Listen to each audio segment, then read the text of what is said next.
Welcome to my channel Vidya temple. बच्चों, आप सभी का मेरे चैनल विद्या टेम्पल में बहुत बहुत स्वागत है।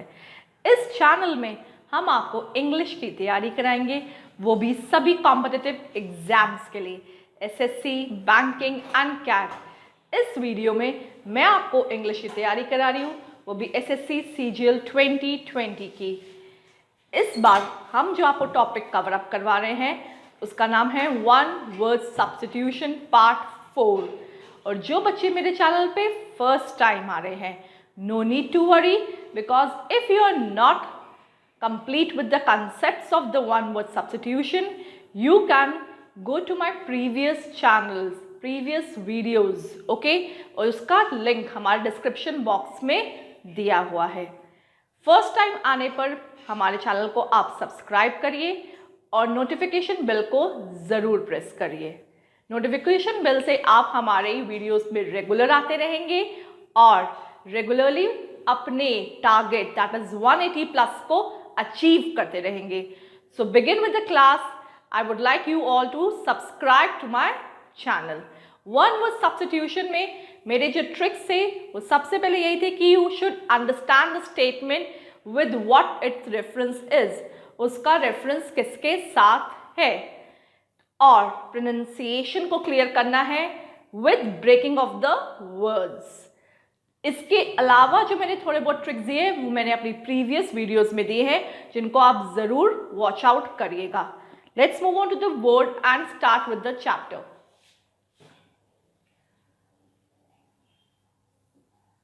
One word substitution.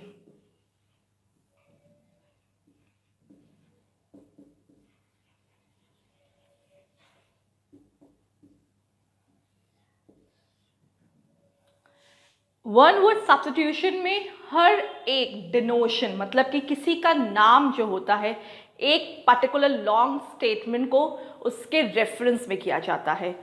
हम one word substitution basically essays and long question answers को शॉर्ट अप करने के लिए करते हैं, to not to make in large but to use them. These words are use mostly on these cases जहाँ पे हमें लिमिटेशंस होती हैं वर्ड्स तक अपने एसेज या अपने पैराग्राफ्स को कंप्लीट करने में। So one word substitution denote करता है ऑब्जेक्ट्स के बारे में, प्लेसेस के बारे में, सिचुएशंस के बारे में एंड टू द पर्सन्स के बारे में। इसमें एंशिएंट चीज़ें भी हो सकती है, इसमें प्रेजेंट टाइम की बात भी हो सकती है, इसमें पास्ट टाइम की बात भी हो सकती है। सो स्टेटमेंट किसको रिस्पेक्ट कर रही है, किसके रेफरेंस में बात कर रही है, उसका लिंक किसके साथ हो रहा है, वो हमें देखना पड़ता है और उसको देखने के लिए हमें लर्न करना है। But before learning I must say to you, उसको अंडरस्टैंड करना पड़ता है। अंडरस्टैंडिंग लेवल को इंक्रीज करिए, more and more one and word substitution को लर्न करिए एंड अपनी डे टू डे लाइफ में इम्प्लीमेंट करिए, मतलब कि डे टू डे यूज करिए। मैं जनरली इंग्लिश के वर्ड्स इसलिए यूज करती हूँ क्योंकि मैं आपको ये बताती हूँ कि आई हैव स्टार्टेड यूजिंग, मैं यूज करती हूँ, इसलिए मैं वोकैबुलरी में अपने आप को परफेक्ट मानती हूँ। बट अगर आप इसको यूज नहीं करेंगे so you will never get to make of it. सिर्फ नंबर्स के लिमिटेशन तक मत जाइए, try to make it use in it in your life. Okay, one word substitution का फर्स्ट एग्जाम्पल लेंगे और उसको अपनी डे टू डे लाइफ की यूसेज में देखेंगे। वन वर्ड सब्स्टिट्यूशन का फर्स्ट एग्जाम्पल है the study of ancient times. Ancient times का मतलब होता है प्राचीन काल, मतलब कि जब हम वो चीज़ें पढ़े जो प्राचीन काल या पुरानी चीज़ों से जुड़ी होती है। पुरानी क्या क्या हो सकती है, एपिक्स हो सकती हैं, पुराने ऑब्जेक्ट्स हो सकते हैं, पुराने मॉन्यूमेंट्स हो सकते हैं, ठीक है, पुरानी मूर्तियां भी हो सकती है, पुरानी ज्वेलरी भी हो सकती है, इट कुड बी एनीथिंग। आप जब उसके बारे में पढ़ते हैं, स्टडी ऑफ एंशिएंट टाइम्स, तो उसको हम लोग क्या बोलते हैं, study of writing. I must add on, इसके हम राइटिंग की बात करें, मतलब कि यहाँ पर हम सिर्फ लिखने वाली एंशिएंट टाइम्स की बात करें। एंशिएंट टाइम्स की लिखावट के बारे में जब बात करी जाएगी तो उसको क्या बोला था, उसको बोलते हैं पैलियोग्राफी। व्हाट डू यू से टू देम, उसको हम लोग बोलते हैं पैलियोग्राफी। जब भी वर्ड बड़ा आ जाए उसको ब्रेक डाउन करिए लेंथ के according and try to pronounciate it 4 to 5 times within your सेल्फ। जब तक आप अपने आप में पढ़ेंगे उस चीज़ को, आपको उसकी प्रोनाउंसिएशन और क्लियर होगी, because your sound, your voice makes the word more clear to you. Okay, palaeography, palaeography. Okay, what the word is palaeography. Clear है सब बच्चों को यहां तक? सेकेंड ऑप्शन में हम लोग यहाँ आते हैं। सेकेंड एग्जाम्पल क्या बता रहा है हमारे को? The second example is one who is different to art and culture. वो चीज, वो पर्सन की बात हो रही है कि जो चीज डिफरेंट होती है आर्ट एंड कल्चर से, मतलब कि उसमें आर्ट एंड कल्चर का कोई लिंक नहीं होता। संस्कृति एंड हमारी आर्ट, मतलब कि हमारी जो मूर्तियों की बनावट होती है और या उसकी लिखावट होती है, उससे कोई लेना देना नहीं होता। वन हु इज डिफरेंट, उनसे अलग है, उससे कोई यूनिक क्रिएचर है। अलग मतलब कि यूनिक बनाना। One who is different to art and culture, उसका पर्सपेक्टिव डिफरेंट है, उसका आउटलुक डिफरेंट है, उसके देखने का नजरिया डिफरेंट है। मैं आपको देखिए बात में बताती जाती हूँ कितने तरीके से एक बात को हम लोग बोल सकते हैं। ये सिनोनिम्स का यूज नहीं है, it's the way of expressing one who is different to art and culture.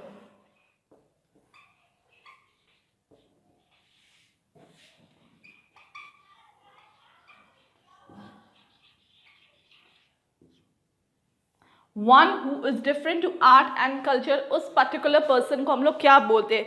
उसको हम लोग बोलते हैं philistine. What do we say to that? हम लोग उसको बोलते हैं philistine. Okay, the right word is philistine. Break करिए वर्ड को, फिलिस, दैट इज एस तक हमने इसको ब्रेक किया, देन इट इज टाइन, तो एक साथ जोड़ेंगे तो बन जाएगा वर्ड फिलिस्टाइन। थर्ड एग्जाम्पल की ओर हम लोग मूव करते हैं और इसके बारे में पढ़ते हैं।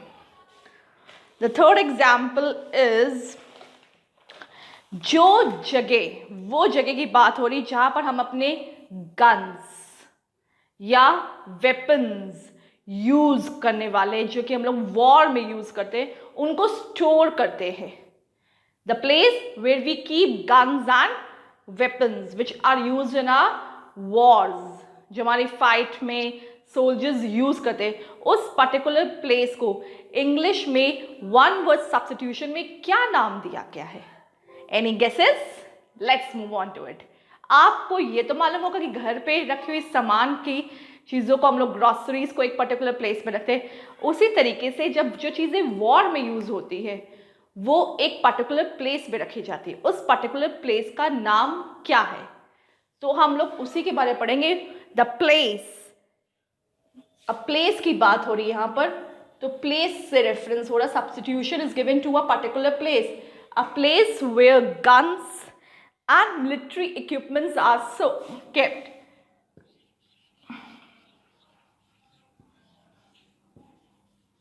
Guns and military equipments are kept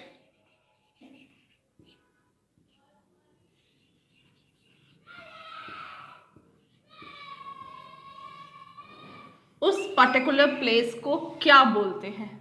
a place where guns and military equipments are kept, वो जगह जहां पर हम अपनी गन्स और मिलिट्री को रखते हैं उसको बोलते हैं Arsenal. What do we say to that? We से इट आर्सेनल। ब्रेक किया, स्पेलिंग को प्रोनाउंसिएट किया, ARSENAL, आर्सेनल। ओके, इसमें आर पूरा क्लियर नहीं है, एस के बाद ई पूरा क्लियर नहीं है, means these two words are having a sound of silence. Okay, arsenal.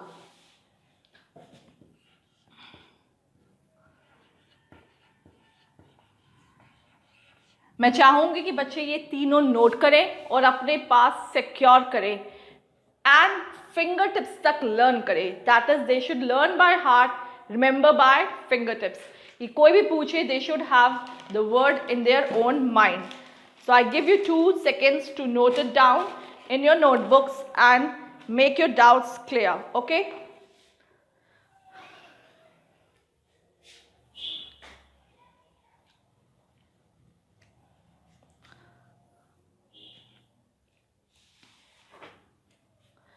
So let's move on to the new example of it. मैं आपको जितने भी एग्जाम्पल्स करा रही हूँ they are not at all connected to each other.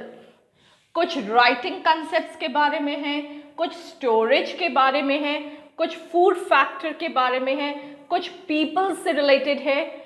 So they are not similar to one and thing, they are different to each and every sentence. Okay, so let's move on to the new example. That is 4th example पे हम लोग move करेंगे.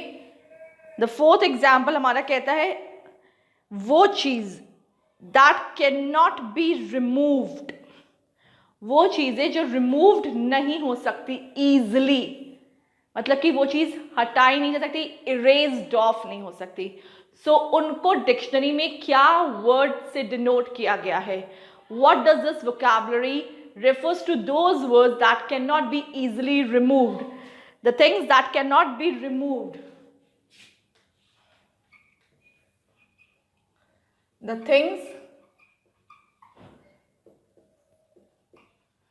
that cannot be removed.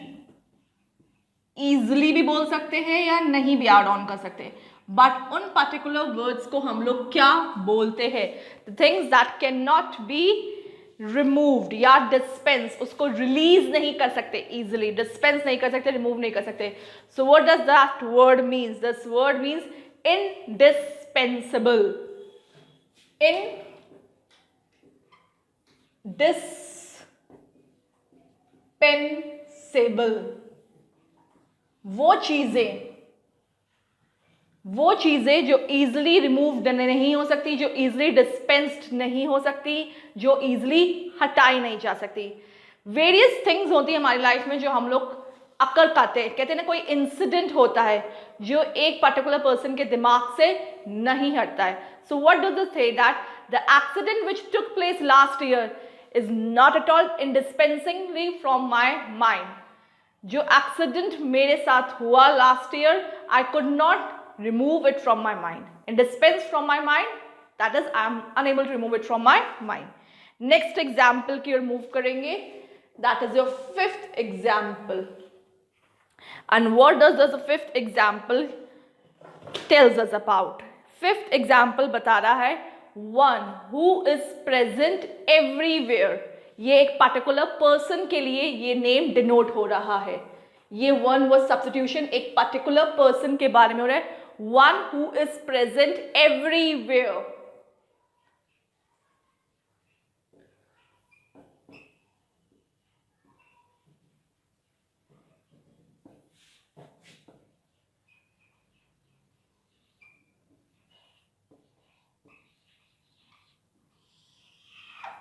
One who is present everywhere.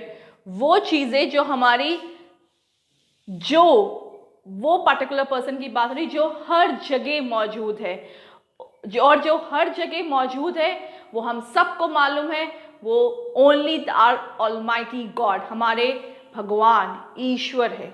One who is present everywhere, जो हर जगह मौजूद है. Air है वो चीज. एयर, हवा हर जगह मौजूद है या नहीं है, but it is maximum part of the earth it is covered. So one who is present everywhere, जो पर्टिकुलर पर्सन की बात हो रही है यहाँ पर, तो हम भगवान को ही रेफरेंस मिलाएंगे एग्जाम्पल के तौर पे. So it is omni present. तो ऐसी चीजों के लिए, ऐसे पर्टिकुलर पर्सन के लिए नाम क्या दिया जाता है? Omni present. सो स्पेलिंग आप खुद ही समझ जाएंगे जैसे मैंने प्रोनाउंसिएट किया है. ओमनी, OMNI, प्रेजेंट है वो PRESENT. Omni present, one who is present everywhere. Okay, जो चीजें हर जगह, जो इंसान हर जगह मौजूद रहता है. नेक्स्ट एग्जाम्पल की ओर हम लोग मूव करते हैं और इन एग्जाम्पल्स में आप देखेंगे it's difference from each and every one, एक दूसरे से जो डिफरेंट है। 6th एग्जाम्पल क्या कह रहे हैं? 6th एग्जाम्पल हमारा बता रहा है कि a large number of fishes swimming together, what does those groups called? जब fishes एक साथ होती हैं, together swim कर रही होती हैं in the beaches, a large number of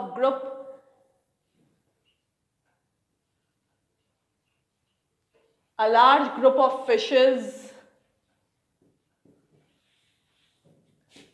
swimming together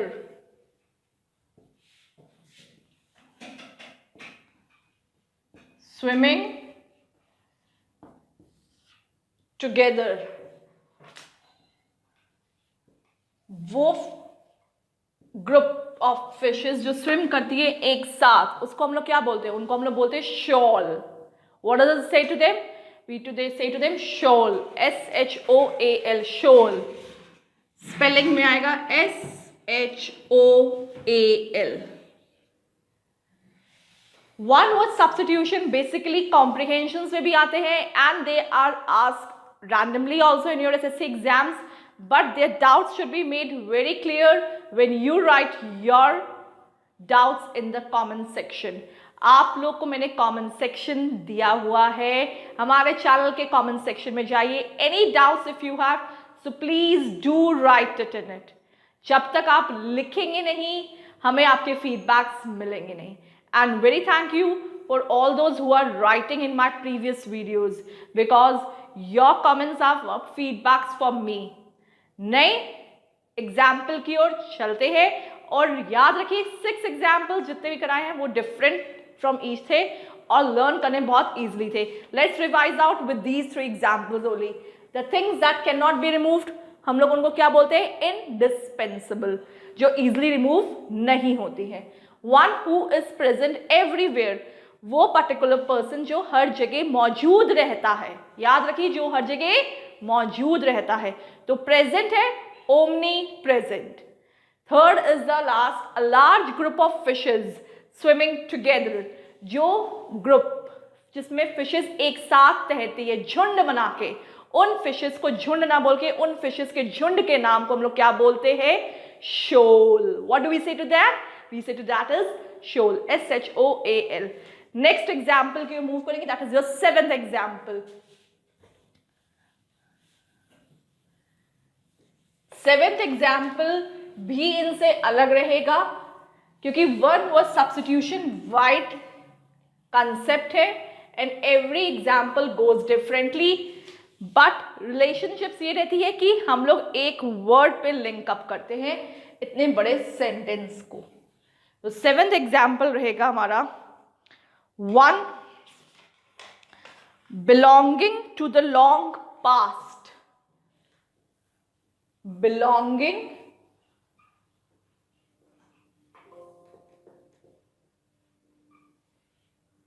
to long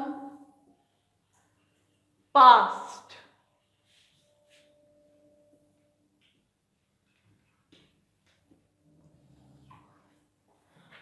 वो चीजों के बारे में बताया जा रहा है जो हमारी प्राचीन चीजों से जुड़ी होती है। बिलोंगनेस होती है जो हमारी प्राचीन काल से जुड़ी होती है, बिलोंगनेस हो रही, बिलोंगिंग टू लॉन्ग पास्ट, पुरानी बातों को हम कर रहे हैं। तो उसका मतलब क्या होता है बिलोंगिंग टू लॉन्ग पास्ट का?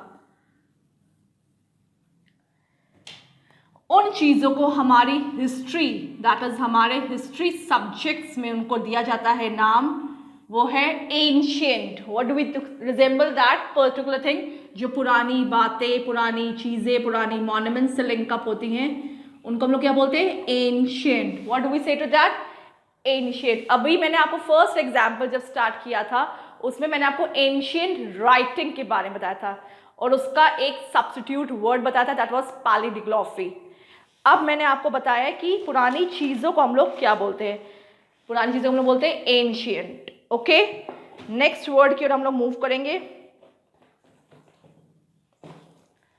अ पर्सन, जब कहते हैं ना दो बंदरों की लड़ाई हो रही थी तो एक बिल्ली आई उसने इक्वालिटी मेंटेन करी, तो एक रोल प्ले किया उस बिल्ली ने। ये स्टोरी आपने अपने बचपन में ज़रूर सुनी होगी या कहीं ना कहीं लाइब्रेरी में रीड आउट करी होगी। तो ये एक स्टोरी थी जिसमें दो मंकीज फाइट करते हैं and cat comes to make an equal decision between the two of them. तो ये डिसीजन हो पाता है नहीं हो पाता वो तो स्टोरी बताती है, but what does the role of a cat is. ऐसे हमारी लाइफ में भी बहुत सारे इंसिडेंट्स होते हैं जिसमें हम लोग फाइट कर रहे थे, कोई थर्ड पर्सन आता है, उसमें हमारे डिसीजंस को बिल्डअप करता है। उस थर्ड पर्सन के डिसीजंस को ना मानो तो बट उस थर्ड पर्सन को हम लोग क्या नाम देते हैं, उस थर्ड पर्सन का नाम इंग्लिश में एज वन वर्ड सब्स्टिट्यूशन क्या डिनोट किया गया है। द पर्सन, 8th एग्जाम्पल पे हम लोग आते हैं और उसी पर्सन के नाम को सुनते हैं। क्या है? A person obtained by, a person appointed by two parties to solve their dispute. A person appointed, इसको अपॉइंटमेंट दिया जा रहा है। Appointed, a person appointed by two parties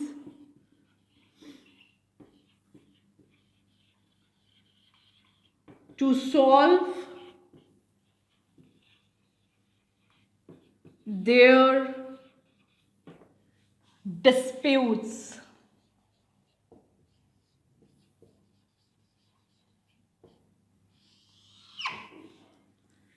उन पर्टिकुलर पर्सन को हम लोग क्या बोलते हैं जो हमारे डिस्प्यूट्स को सॉल्व आउट करते हैं, जिनको हम लोग अपॉइंट करते हैं।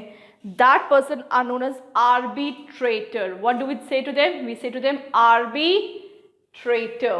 A-R-B-I. Look at it, the board. It's A-R-B-I. Arbitrator. T-R-A. Tray.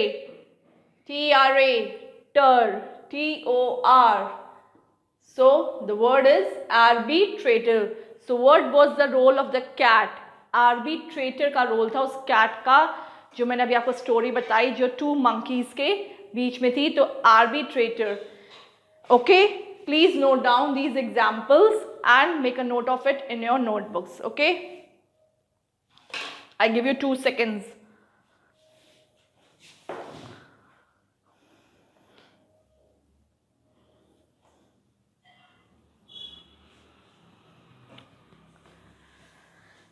Let's move on to the new examples. हम लोग अब 9th एग्जाम्पल पर आ गए हैं और इससे पहले भी हमने बहुत सारे एग्जाम्पल्स को रीड आउट किया है, लर्न आउट किया है। 9th एग्जाम्पल में क्या कह रहा है and how is it different from each other. मैंने आपको बताया था कि one word substitution is not only related to one particular thing. It is a wide topic. It can be connectivity to your body parts. It can be connected to the government offices. It can be connected to your place. It can be connected to an object. It can be connected to a handwriting. ये person के ऊपर भी depend करता है, particular place को भी denote करता है, particular object को भी डिनोट करता है. So अब हमारा 9th example है tough tissues in joints. Tough tissues in joints. Joints में जो टफ टिश्यूज होते हैं उनको हम लोग अपनी मेडिकल फील्ड में क्या नाम देते हैं?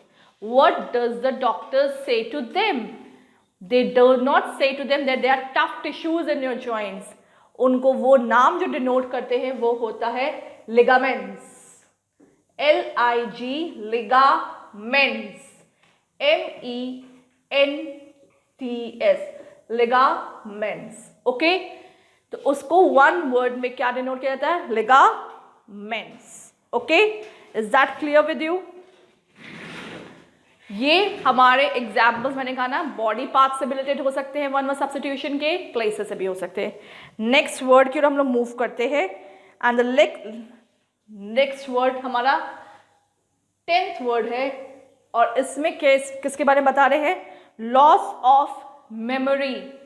जब हम अपनी बुद्धि का खो देते हैं, अपनी बुद्धि में आई हुई बात को, अपने दिमाग में रखी हुई बात को भूल जाते हैं। याददाश्त का कम हो जाना या याददाश्त कमज़ोर हो जाने को, लॉस ऑफ मेमोरी को हम लोग एक सिंपल वर्ड में डिनोट करते हैं।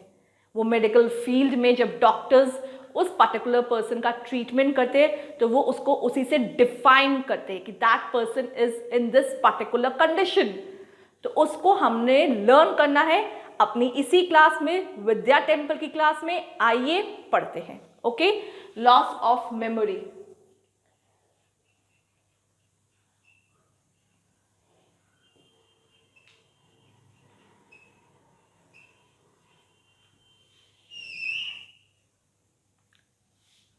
लॉस ऑफ मेमोरी का वर्ड होता है amnesia.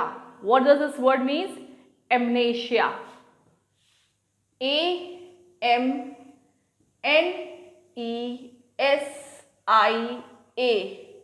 Amnesia, loss of memory. Loss of memory का वर्ड क्या है? Amnesia. The word does this word to a sentence means amnesia, याददाश्त कम हो जाना या कमजोर हो जाना। इससे पहले मैं अपनी क्लास को एंड अप करूं, and a big thank you for all of those who were watching and learning with me. ये वर्ड्स को आपने मेरे साथ अगर याद कर लिया है तो प्लीज़ मेरे चैनल को सब्सक्राइब करिए और वीडियोस को लाइक करिए, नोटिफिकेशन बेल को प्रेस करिए और हमारी वीडियोस को रेगुलरली वॉच आउट करिए। But before that I must tell you, अगर आपका सपना है 180 प्लस का अपने एग्जाम्स एसएससी सीजीएल में क्रैक ऑन करने का, so please do learn more and more one word substitution, जो हम आपको फ्री प्रोवाइड कर रहे हैं पीडीएफ के फॉर्म में, क्विज़ेस के फॉर्म में in our website www.vidyatemple.com। A very big thank you and please stay healthy and study wealthy। अच्छी पढ़ाई करिए, क्योंकि जब पढ़ता है इंडिया तभी बढ़ता है इंडिया।